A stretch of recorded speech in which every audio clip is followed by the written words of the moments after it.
룻기 2장. 나오미에게는 남편 쪽 친척으로 엘리멜렉 가문 가운데 큰 부자가 하나 있었는데 그 이름은 보아스였습니다. 모압 여자 룻이 나오미에게 말했습니다. 밭에 갔다 오겠습니다. 누군가 제게 잘 대해주는 사람을 만나면 그 사람을 따라가 이삭을 주워 오겠습니다. 그러자 나오미가 그녀에게 말했습니다. 내 딸아, 잘 갔다 오너라. 그러자 그녀는 밖으로 나가 추수하는 사람들을 따라 밭에서 이삭을 줍기 시작했습니다. 그런데 우연히도 그녀가 일하고 있던 곳은 엘리멜렉의 친척인 보아스의 밭이었습니다. 바로 그때 보아스가 베들레헴에서 도착해 추수하는 사람들에게 말했습니다. 여호와께서 너희와 함께 하시기를 원한다. 그들이 대답했습니다. 여호와께서 주인 어른께 복 주시기를 빕니다. 보아스가 추수하는 사람들의 감독에게 물었습니다. 저 젊은 여자는 누구요? 추수하는 사람들의 감독이 대답했습니다. 나오미와 함께 모압에서 돌아온 그 모압 여자입니다. 그녀가 추수하는 사람들을 따라가며 이삭을 죽게 해달라고 말했습니다. 그러더니 밭에 나가 아까 잠깐 집에서 쉰 것 외에는 아침부터 지금까지 저렇게 계속 열심히 일하고 있습니다. 그러자 보아스가 룻에게 말했습니다. 내 딸이여, 내 말을 들어보시오. 다른 밭에 가서 이삭을 줍지 말고 여기서 멀리 가지도 말고 여기 내 여종들과 함께 일하시오. 사람들이 추수하는 이 밭을 잘 살피며 따라다니시오. 내가 사람들에게도 당신을 건드리지 말라고 말해두었소. 그리고 목이 마르면 가서 젊은이들이 채워놓은 물병에서 물을 따라 마셔도 돼요. 이 말에 룻은 얼굴을 땅에 대고 엎드려 말했습니다. 내가 이방 사람인데도 어째서 친절을 베풀어 주시고 돌봐주십니까? 보아스가 대답했습니다. 남편이 죽은 후 당신이 시어머니에게 한 일에 대해 모두 들었소. 당신의 부모와 고향을 떠나 알지도 못하는 민족과 함께 살려고 온 것 말이오. 여호와께서 당신의 행실에 대해 갚아주실 것이오. 당신이 이스라엘의 하나님 여호와의 날개 아래로 보호받으러 왔으니 그분께서 당신에게 넉넉히 갚아주실 것이오. 룻이 말했습니다. 내 주여, 내가 당신 앞에서 은총을 얻기 원합니다.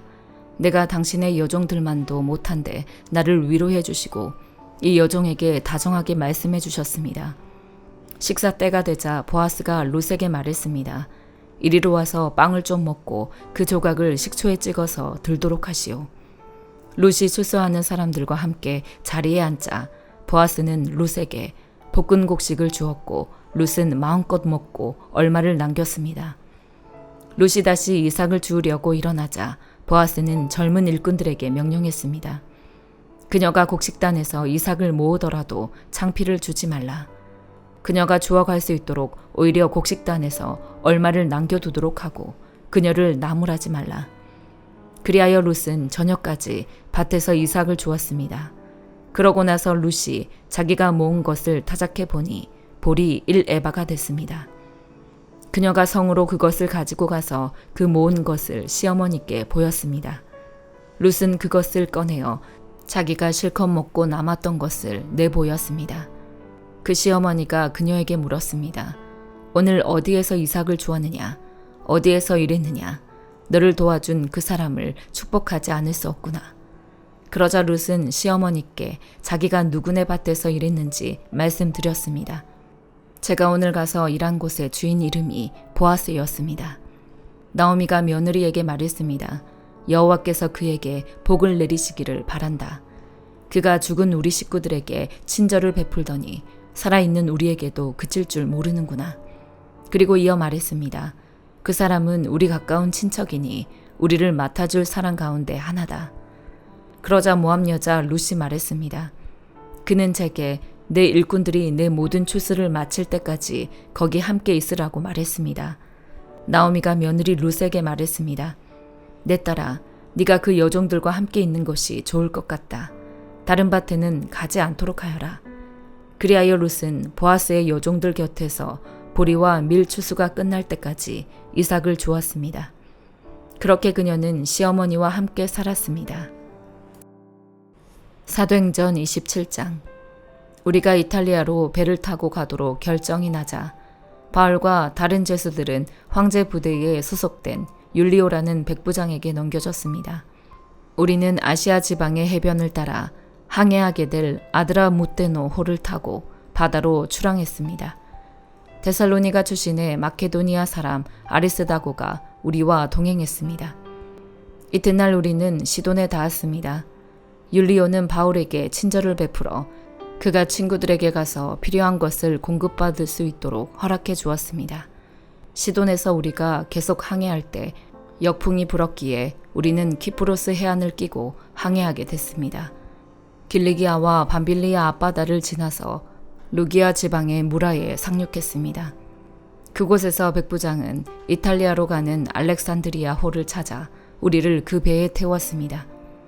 우리는 여러 날 동안 느린 항해 끝에 가까스로 니도 앞바다에 도착했습니다. 그러나 바람이 불어 우리 항로를 지키지 못하고 살몬의 맞은편 크레타 섬을 끼고 간신히 해안가를 따라 움직여 라세아 도시에서 가까운 아름다운 항구라는 곳에 이르렀습니다. 많은 시간이 소모되고 금식하는 절기도 지났기 때문에 항해가 위험해졌습니다. 그래서 바울이 사람들에게 충고했습니다. 여러분, 내가 보니 우리가 이렇게 계속 항해하다가는 재난에 빠지고 배와 짐이 큰 손실을 입을 뿐 아니라 우리 목숨도 위태로울 것입니다. 그러나 백부장은 바울의 말보다는 선장과 선주의 말을 더 따랐습니다. 그 항구는 겨울을 나기에 적당하지 않았기 때문에 대다수의 사람들이 베닉스에 가서 겨울을 날 수 있기를 바라는 마음에 계속 항해하자고 했습니다. 베닉스는 크레타 섬에 있는 항구 도시로 남서쪽과 북서쪽을 향하고 있었습니다. 부드러운 남풍이 불기 시작하자 그들은 자기들이 바라던 대로 됐다고 생각했습니다. 그래서 그들은 닻을 올리고 크레타 섬 해안을 따라 항해했습니다. 그런데 얼마 지나지 않아 그 섬으로부터 유라굴로라는 태풍이 불어닥쳤습니다. 배가 폭풍에 휘말려 방향을 잡을 수가 없었습니다. 그래서 우리는 배가 가는 대로 내막기로 표류하다가 가우다라는 작은 섬 아래쪽을 따라 지나면서 간신히 거룻배를 바로잡을 수 있었습니다. 선원들은 그 배를 끌어올리고 아래로 밧줄을 내려보내 선체를 둘러맸습니다. 그대로 가다가는 배가 스르디스 해안에 모래 언덕에 처박힐까 두려워 그들은 닻을 내려 배가 포류하게 했습니다.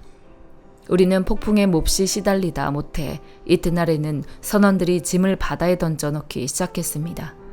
3일째 되는 날에는 선원들이 배의 장비들을 자기들의 손으로 내던졌습니다. 여러 날 동안 해와 별도 나타나지 않고 폭풍만 계속 불어닥치자 결국 우리는 구조될 모든 소망을 포기했습니다. 사람들이 오랫동안 아무것도 먹지 못하고 있는 가운데 바울이 일어나 그들 앞에 서서 말했습니다. 여러분, 크레타 섬에서 항해하지 말라는 내 충고를 들었더라면 이런 타격과 손실은 입지 않았을 것입니다. 그러나 이제 내가 여러분에게 당부합니다. 여러분 가운데 아무도 목숨을 잃지 않고 배만 손상될 것이니 안심하기 바랍니다. 어젯밤 내 하나님, 곧 내가 섬기는 하나님의 천사가 내 곁에 서서 바울아 두려워 마라. 네가 마땅히 가이사 앞에 서야 한다. 그래서 하나님께서 너와 함께 항해하는 모든 사람들의 생명을 너에게 맡겨주셨다라고 하셨습니다. 그러니 여러분 안심하십시오. 나는 하나님을 믿으니 내게 말씀하신 대로 이루어질 것입니다. 그러나 우리는 밀려서 어느 섬에 닿게 될 것입니다. 14일째 되는 날 밤에 우리는 아드리아 바다 위에서 표류하고 있었습니다. 한밤중이 됐을 때 선원들은 무태 가까이 왔음을 직감했습니다. 수심을 재어보니 물의 깊이가 약 25오르기아였습니다. 조금 있다가 다시 재어보니 약 15오르기아였습니다. 우리가 암초에 부딪히게 될까 두려워 선원들은 고물에서 4개의 닻을 내리고 날이 밝기만을 바랐습니다. 그런데 선원들은 도망칠 속셈으로 뱃머리에서 닻을 내리는 척하면서 거룻배를 바다에 띄웠습니다. 그때 바울이 백부장과 군인들에게 말했습니다. 이 사람들이 배 안에 같이 있지 않으면 당신들도 구조되지 못할 것이요. 그러자 군인들은 거룻배에 묶여있던 밧줄을 끊어 거룻배를 떼어버렸습니다. 날이 밝아올 무렵 바울은 그들 모두에게 무엇이든 먹어두라고 권하며 말했습니다. 지난 14일 동안 여러분은 계속 마음을 졸이면서 아무것도 먹지 못하고 굶고 지냈습니다. 그러므로 이제는 여러분이 음식을 좀 먹어둘 것을 권합니다. 그래야 살아남을 수 있습니다. 여러분 가운데 어느 누구도 머리카락 하나라도 잃지 않을 것입니다.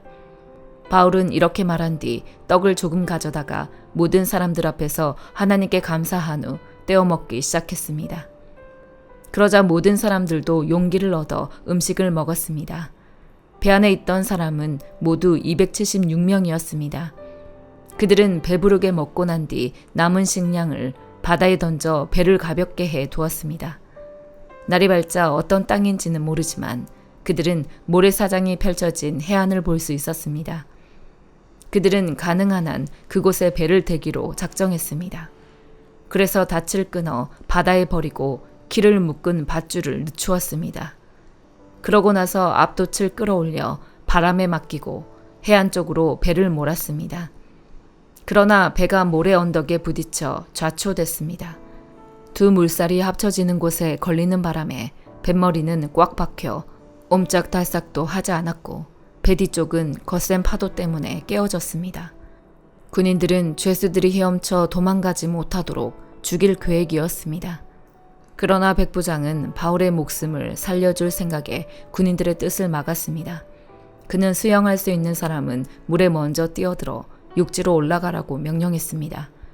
남은 사람들은 널빤지나 부서진 배 조각을 붙잡고 나가도록 했습니다. 이렇게 해서 모든 사람이 무사히 육지로 구출됐습니다. 예레미야 38장. mat단의 아들 스바랴와 바스훌의 아들 그다랴와 셀레미야의 아들 유갈과 말기야의 아들 바스훌이 예레미야가 모든 백성에게 선포하던 말을 들었다. 여호와께서 이렇게 말씀하셨다. 누구든지 이 성읍에 머물러 있는 사람은 칼과 기근과 전염병으로 죽을 것이다. 그러나 누구든지 갈대아 사람들에게 나아가는 사람은 살 것이다. 그의 목숨이 그에게 전리품처럼 될 것이다. 그가 살 것이다. 여호와께서 이렇게 말씀하셨다. 이 성읍이 반드시 바벨론 왕의 군대의 손에 넘겨질 것이니 그가 이 성읍을 취할 것이다. 그러자 관료들이 왕에게 말했다. 이 사람을 죽이십시오. 그가 이런 말들을 선포해서 모든 백성의 손과 이 성읍에 남아있는 군사들의 손을 약하게 하고 있습니다. 이 사람이 이 백성의 평안을 추구하지 않고 해를 추구하고 있습니다. 시드기야 왕이 대답했다. 보라, 그가 너희 손안에 있다. 왕은 너희의 뜻에 반대해서 아무것도 할 수 없다. 그러자 그들이 예레미야를 데려다가 경호대 뜰에 있는 왕의 아들 말기야의 웅덩이에 던져 넣었는데 예레미야를 밧줄로 내려놓았다. 그 웅덩이 안에는 물이 없고 진흙만 있었기 때문에 예레미야는 진흙 속에 빠졌다. 그때 왕궁의 내시 에티오피아 사람 에벤멜렉이 예레미야를 웅덩이 속에 넣었다는 소식을 들었다. 왕이 베냐민 성문에 앉아 있을 때 에벤멜렉이 왕궁에서 나와 왕에게 말했다. 내 주 왕이여, 이 사람들이 예언자 예레미야에게 행한 모든 것은 악합니다. 그들이 그를 구덩이에 던져 넣었는데 성읍 안에 더 이상 빵이 없기 때문에 그가 그 안에서 굶어 죽을 것입니다. 그러자 왕이 에티오피아 사람 에벤멜렉에게 명령했다. 너는 거기서 30명을 데리고 가서 예언자 예레미야가 죽기 전에 그를 웅덩이에서 끌어올려내어라. 그러자 에벤멜렉은 사람들을 데리고 왕궁 창고 아래 있는 방으로 가 그곳에서 천 조각들과 낡은 옷가지를 꺼내 밧줄에 매달아 웅덩이 안에 있는 예레미야에게 내려주었다. 에티오피아 사람 에벤멜렉이 예레미야에게 말했다. 이 천 조각들과 낡은 옷가지를 겨드랑이에 대고 밧줄을 그 아래 두르시오. 예레미야가 그렇게 했다. 그러자 그들이 밧줄로 예레미야를 끌어올려 그를 웅덩이에서 건져냈다. 그리하여 예레미야는 경호대 뜰에 머물렀다. 그 후에 시드기야 왕이 사람을 보내 예언자 예레미야를 여호와의 성전 세 번째 문으로 들여오게 했다. 왕이 예레미야에게 말했다. 내가 너에게 한 가지 물어보겠다. 아무것도 내게 숨기지 마라. 예레미야가 시드기야에게 말했다. 만약 내가 왕께 말하면 왕이 나를 죽이지 않겠습니까? 내가 왕께 조언을 해도 왕은 내게 귀 기울이지 않을 것입니다. 그러나 시드기야 왕은 예레미야에게 비밀리에 맹세했다. 우리 영혼을 지으신 여호와께서 살아계신 것 같이 내가 너를 죽이거나 네 목숨을 찾는 이 사람들의 손에 넘기지 않을 것이다. 그러자 예레미야가 시드기야에게 말했다. 이스라엘의 하나님 만군의 하나님 여호와께서 말씀하셨습니다. 만약 네가 바벨론 왕의 고관들에게 항복하면 살 것이고 이 성읍이 불타지 않을 것이다. 너와 네 가족이 살 것이다. 그러나 네가 바벨론 왕의 고관들에게 항복하지 않으면 이 성읍은 갈대아 사람들 손에 넘겨지고 그들이 이 성읍을 불로 태울 것이다. 그러면 너는 그들의 손에서 빠져나가지 못할 것이다. 시드기야 왕이 예레미야에게 말했다. 나는 갈대아 사람들에게 항복한 유다 사람들이 두렵다. 갈대아 사람들이 나를 그들 손에 넘겨주어 그들이 나를 학대할지 모른다. 예레미야가 대답했다. 그들이 왕을 넘겨주지 않을 것입니다. 제가 왕께 말한 것을 행하시고 여호와께 순종하십시오. 그러면 왕이 잘되고 왕은 살 것입니다. 그러나 만약 왕께서 항복하기를 거부하시면 여호와께서 내게 보여주신 일들이 그대로 일어날 것입니다. 보십시오. 유다 왕궁에 남아있는 모든 여자들이 바벨론 왕의 고관들에게 끌려가면서 왕께 이렇게 말할 것입니다. 네가 신뢰하던 친구들이 너를 속여서 너를 망하게 했다. 네 발이 진흙 속에 빠지니 너를 버렸다. 왕의 모든 아내들과 자식들은 갈대아 사람들에게 끌려갈 것입니다. 왕도 그들의 손에서 빠져나오지 못하고 바벨론 왕의 손에 붙잡힐 것이고 이 성읍이 불타게 될 것입니다. 그러자 시드기야가 예레미야에게 말했다. 아무에게도 이것을 알리지 마라. 그러지 않으면 네가 죽을 것이다. 만약 관료들이 내가 너와 이야기했다는 것을 들으면 그들이 너에게 와서 말할 것이다. 네가 왕에게 무슨 말을 했는지 우리에게 말하여라. 우리에게 숨기지 마라. 그러면 우리가 너를 죽이지 않을 것이다. 왕이 너에게 무엇을 말했느냐? 그러면 너는 그들에게 이렇게 말하여라. 내가 왕에게 요나단의 집에 가면 죽게 될 테니 그곳으로 돌려보내지 말아달라고 간청했다. 모든 관료들이 예레미야에게 와서 물었다. 그러자 그는 왕이 명령한 말대로 그들에게 말했다. 그리하여 그들은 그에게 더 이상 말하지 않았다. 이는 아무도 왕과의 대화를 듣지 못했기 때문이다. 그리하여 예레미야는 예루살렘이 함락되는 날까지 경호대 뜰에 머물렀다. 예루살렘이 함락될 때 예레미야는 그곳에 있었다. 시편 10편. 오 여호와여, 어찌하여 멀리 서 계시며 어찌하여 내가 어려울 때 숨어 계십니까? 악인들이 교만해 가난한 사람들을 학대하니 악인들이 자기 꾀에 넘어가게 하소서. 악인들은 그 마음에 품은 악한 생각을 자랑하고 여호와께서 미워하시는 욕심 많은 사람들을 축복합니다. 악인들은 교만하고 거만해 하나님을 찾지도 않으며 하나님이 없다고 생각합니다.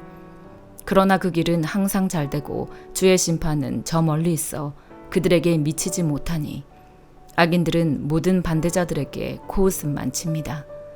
그는 마음속으로 나는 절대 흔들리지 않으리니 내게 어려움이 어디 있겠는가 합니다. 그 입은 저주와 거짓과 위협으로 가득 차 있고 그 혀에는 해악과 허영이 있습니다.